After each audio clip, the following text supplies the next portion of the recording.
Hello my dear student, this is Sonia Kaushik and we are doing our chapter 5th of 12th biology, that is principles of inheritance and variations, and today we are going to discuss our topic pedigree analysis. Alright, last time we have discussed various concepts of this chapter and we have also done mutation. Now we are coming to pedigree analysis. So students, what is pedigree analysis? Pedigree analysis is a type of analysis that is used to study the generations of a family to find out the reason behind a genetic disorder that is continued in generation after generation in a family. So pedigree analysis will helps to find the you can say root cause of the disease that are genes, and it helps to find out that what type of inheritance it is. All right, for example, if a disease is transferred from you can say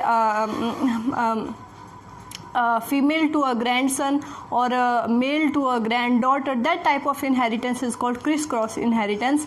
That is you can say transferred from a father via her daughter, his daughter to the grandson. All right, similarly in so we have seen this type of disease in case of hemophilia, in which males are more affected, that is bleeder's disease. We have seen this type of disease in you can say color blindness, that is all again X-linked disorder.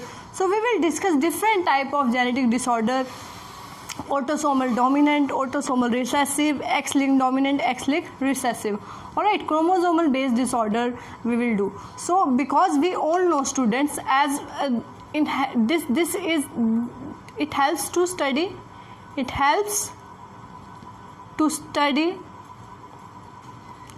genetic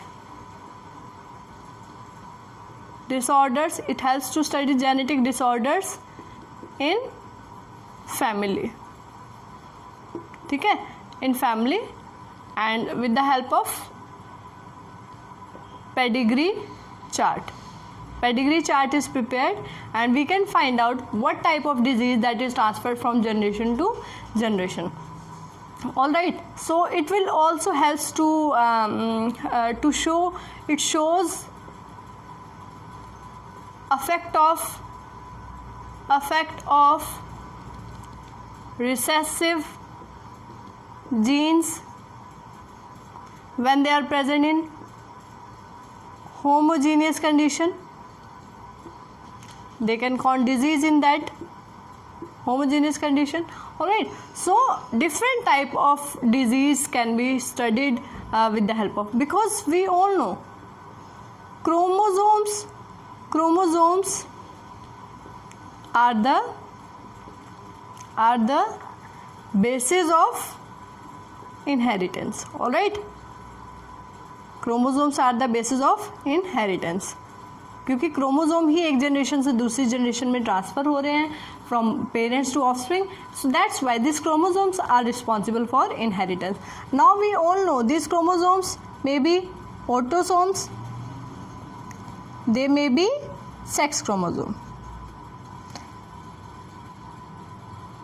and we all know that there is 46 chromosome in each cell. Out of them 44 are autosome and 2 are sex chromosome.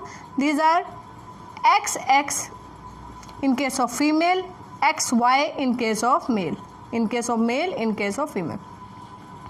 44 autosomes are same. All right, so these chromosomes, these are the basis of inheritance. This is given by you can say Sutton and Boveri in 1903. That is, the theory is called chromosomal basis of inheritance, theory of chromosomal basis of inheritance. So students, now coming to the important symbols that are used in pedigree analysis. Pedigree analysis को करने के लिए कुछ symbols आपको जानने ज़रूरी हैं. After that we will come to the different type of pedigree analysis, different disease that can be studied with the help of pedigree analysis chart. Alright, so now we are going to do important symbols. ठीक है, important symbols. तो देखिए students, this symbol is for male, this is for female, this is for affected male that have disease, affected male, this is affected female जिसके अंदर disease होगा, this is sex unspecified that is neither male or female,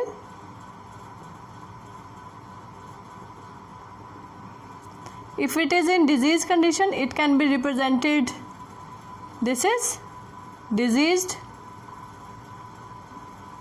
or you can say affected state.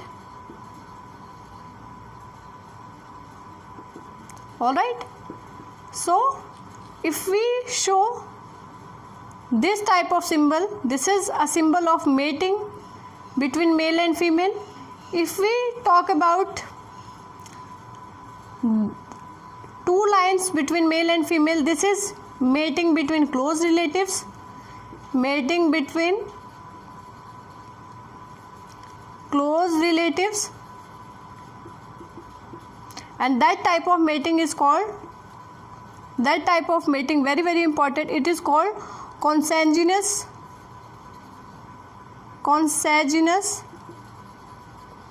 mating. So this pedigree analysis also helps to find the drawbacks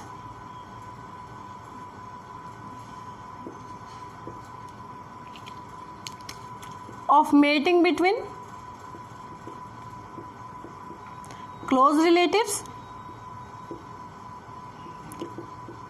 My dear students, have you ever seen that in our India, in villages we have seen that or in even in cities also, not in cities, in villages it is common in India that a family prefers a girl from different village or different region for marriage. And in our Indian culture, or you can say basically in Hindus family, it is not preferred to marry a girl that is you can say related to the same family and that have a close relative. So in our Indian families, it is preferred that the male and female that are undergoing, girl and boy that are going for marriage, they should be belongs to different families or different regions. Why? Is there any scientific logic behind that? So yes, this pedigree analysis shows that the scientific logic behind that, that is, it helps to find out the drawback between mating between close relatives. Student, if the mating between close relative occurs, that is consanguineous mating, what happens? The recessive genes start accumulating and that may cause disease. And we all know that the recessive genes can only show their disease form, their affected form, when they are present in homogeneous condition. So that homogeneous condition of recessive gene can be possible if there is marriage between or mating between the close relatives. So it is scientifically, it is proved that it is not to be preferred, the marriage or mating between the close relatives. Alright students, so this is the important part of genetic counseling that helps us to know why pedigree analysis is important, why the genetic counseling is important before marriages. Alright, so this is the basic, you can say, if we have to show another generation, so we can say this is male and female and they are having for example, they are having a mating and they will result in next generation. Suppose these are two daughters. If I show this structure, so there will be a son. So this is next generation. Alright students, so we can show a pedigree analysis with the help of, we can make a family chart with the help of these symbols. Like this is first generation and they forms, these are the second generation, that is their children. If we again show mating between the individuals, so it will show next generation. It is not preferred to mating between the close relatives or siblings. Alright students, so pedigree, as I have told you, pedigree analysis helps in finding out the genetic disorder. तो किस तरह के genetic disorder students, मैंने आपको बताया chromosome से related disorder. Chromosome दो तरह के हैं, autosomes and sex chromosome. So let me discuss कि किस तरह से हम डिजीज़ का पता लगा सकते हैं। पेडिग्री एनालिसिस का चार्ट आपको बनाना स्टूडेंट्स आ गया है। तो देखिए मेन 4 टाइप्स के डिजीज़ जो हम स्टडी कर सकते हैं with the help of pedigree chart. This is autosomal dominant disease. ठीक है students, I have discuss dominant gene are the gene that can express itself whether they are present in homogeneous condition और heterogeneous. यानी कि जो dominant gene होगा या dominant gene की जो एलील होगा, जो फॉर्म होगी, वो अपने आप को एक्सप्रेस कर सकता है, चाहे वो होमोलोगस कंडीशन में है या फिर वो हेटेरोलोगस कंडीशन में है। ऑलराइट, तो ऑटोसोमल डोमिनेंट के केस में स्टूडेंट देखिए नॉट स्किप जनरेशन, इसमें जनरेशन स्किप नहीं होगी क्योंकि डोमिनेंट डिजीज़ है। तो यानी कि अगर एक जनरेशन के अंदर अगर स्टूडेंट डिजीज़ है तो अगली जनरेशन में भी वो डिजीज़ जो है जाएगी। Not skip generation and sometime affected parent have unaffected children, और ऐसा भी हो सकता है कि पेरेंट्स अफेक्टेड है लेकिन सभी चिल्ड्रन क्या हो, अनअफेक्टेड हो। सो दोनों ही कंडीशन हो सकती है students. And we have example Huntington disease and achondroplasia that is related to cartilaginous structures. So these are autosomal dominant disease. आपको ध्यान रखना student, whenever a pedigree chart is given तो आपको देखना है कि अगर कोई जनरेशन स्किप नहीं हो रही है और अफेक्टेड पेरेंट है, मैंने आपको बताया अफेक्टेड पेरेंट को आप इस तरीके से, अफेक्टेड पेरेंट्स के अफेक्टेड चिल्ड्रन हो सकते हैं, और दूसरी कंडीशन ये है कि affected parent have unaffected children. तो दोनों ही केस ऑटोसोमल डोमिनेंट केस में हो सकते हैं। बिकॉज अगर हम नीट की बात करें स्टूडेंट तो वहाँ पे आपको 3 या 4 पेडिग्री चार्ट दिए होंगे and they give a condition कि अगर ये डिजीज़ है तो आप बताइए कि कौन सा केस है ऑटोसोमल। तो आपको these points will helps to analyse the problem कि किस तरह की डिजीज़ ये है। ठीक है, next coming to autosomal recessive, इसकी क्या पहचान है स्टूडेंट, इसका अपोजिट होगा। देखिए यहाँ पे जनरेशन स्किप नहीं हो रही है, नॉट स्किप जनरेशन। तो ऑटोसोमल रिसेसिव में क्या होगा, generation can be skipped, generation skip हो सकती है। ऑलराइट, दूसरी बात affected parents have unaffected children, तो यहाँ पे अपोजिट होगा, यहाँ पे अफेक्टेड पेरेंट्स के अफेक्टेड चिल्ड्रन भी हो सकते हैं, इसके अपोजिट करेक्टर यहाँ पे होंगे। और एग्जांपल आप ले सकते हैं सिस्टिक फाइब्रोसिस या sickle cell anaemia. Sickle cell anaemia we have discuss in detail in which the RBC की शेप क्या हो जाती है स्टूडेंट, सिकल शेप हो जाती है, जनरली सर्कुलर होती है। और क्यों होती है ये, क्योंकि बीटा ग्लोबिन चेन में, हीमोग्लोबिन में अल्फा और बीटा चेन 2 तरह की चेन होती है, 2 अल्फा चेन होती है, 2 beta. So beta globin chain में at the 6th position glutamic acid is replaced by valine, जिसकी वजह से आरबीसी की शेप कैसी हो जाती है, सिकल शेप हो जाती है, ऐसी। ठीक है, जनरली वो ऐसी होती है। सो सिस्टिक फाइब्रोसिस के केस में क्या होता है स्टूडेंट, इस केस में यू कैन से एल्वोलाई जो होती है लंग्स के अंदर, that are the structure and function unit of lungs that have a fluid retention, कहीं ना कहीं उसमें फ्लूइड फिल हो जाता है and there is problem in respiration. तो that is the type of pneumonia and this type of disease, very very important cystic fibrosis. चलिए, ये 2 थी स्टूडेंट ऑटोसोम से रिलेटेड, ऑटोसोमल डोमिनेंट और रिसेसिव, जो मेल और फीमेल के अंदर दोनों ही कॉमन हो सकती है। Next coming to X link dominant. So students आपको पता है मेल के केस में एक्स एंड वाई कंडीशन होती है, एक्स एंड वाई क्रोमोजोम होते हैं, सेक्स क्रोमोजोम, और फीमेल के केस में कौन से क्रोमोजोम होते हैं, एक्स एंड एक्स। ऑलराइट, ये आपको क्लियर है। सो एक्स लिंक डिसऑर्डर्स की बात करेंगे तो जनरली मेल्स इनमें ज़्यादा अफेक्टेड होते हैं स्टूडेंट, क्योंकि उनके पास एक ही एक्स है, अगर वही अफेक्टेड हो गया so it can cause disease in male. लेकिन फीमेल के केस में अगर एक एक्स अफेक्टेड है तो कई बार फीमेल इसमें कैरियर हो जाती है, जब दोनों ही एक्स अफेक्टेड होंगे तब ये डिजीज़ होती है।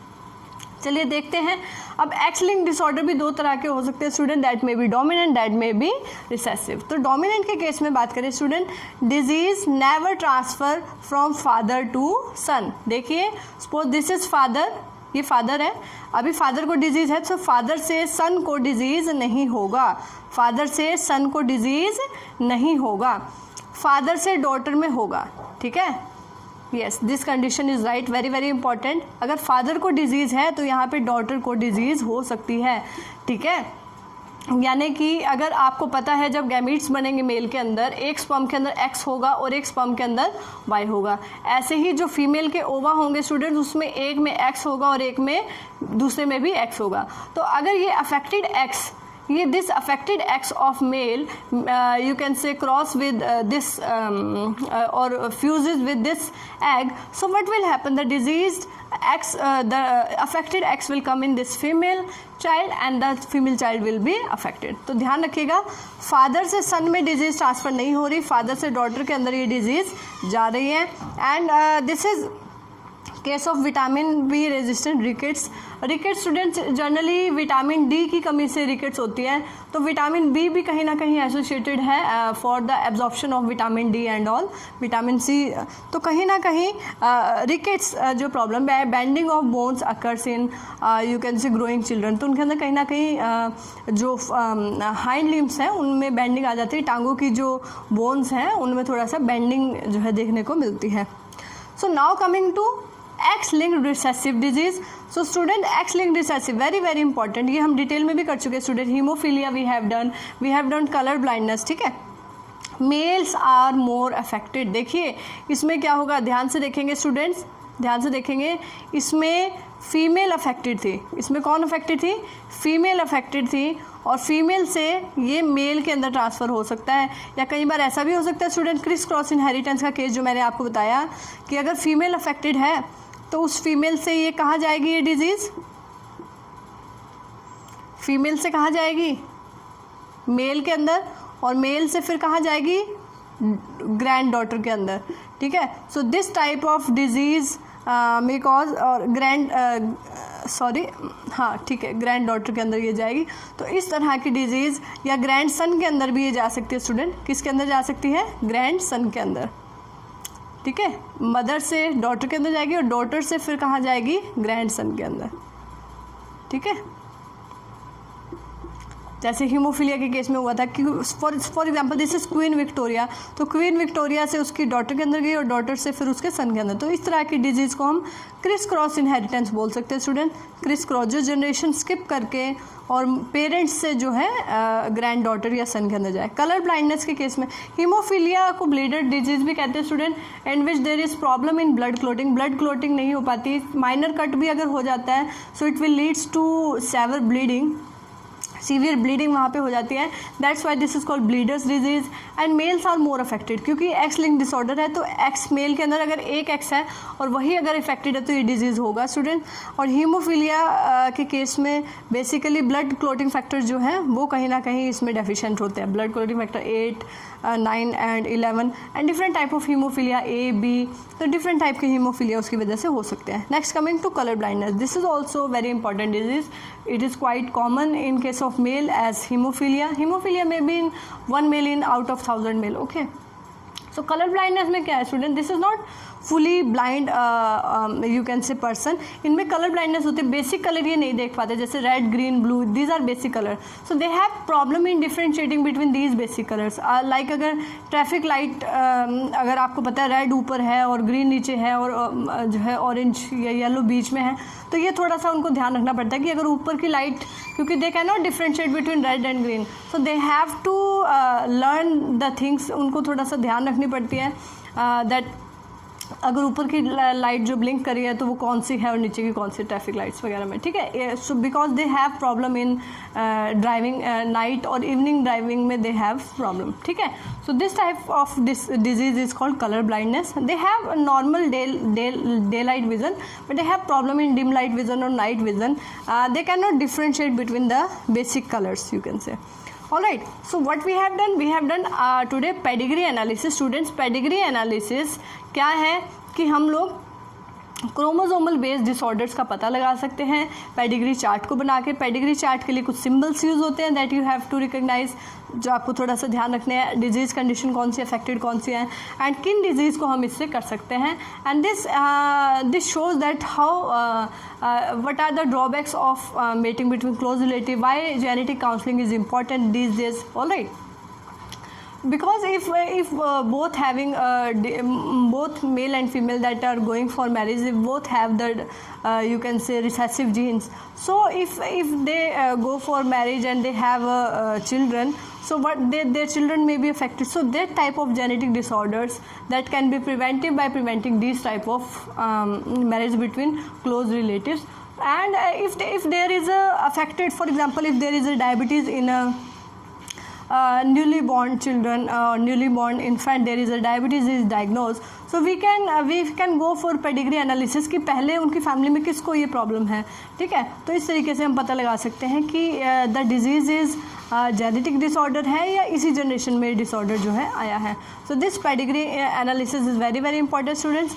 फॉर अगर हम बोर्ड पॉइंट ऑफ व्यू से बात करें, whether it is CBSE, HBSE or whatever board you belongs to, so generally 2 to 3 marks question can be asked, and the question may be asked from autosomal dominant and recessive disease like that, but in case of need they will give you specific chart. Alright, तो आपको ये जो मैंने आपको features यहाँ पर बताए हैं, की features, you have to remind these features and on the basis of these feature you have to differentiate between the which type of disease is given in that pedigree chart. Alright students, so this is all about today. Some more concepts we will discuss in upcoming lecture. Thank you students.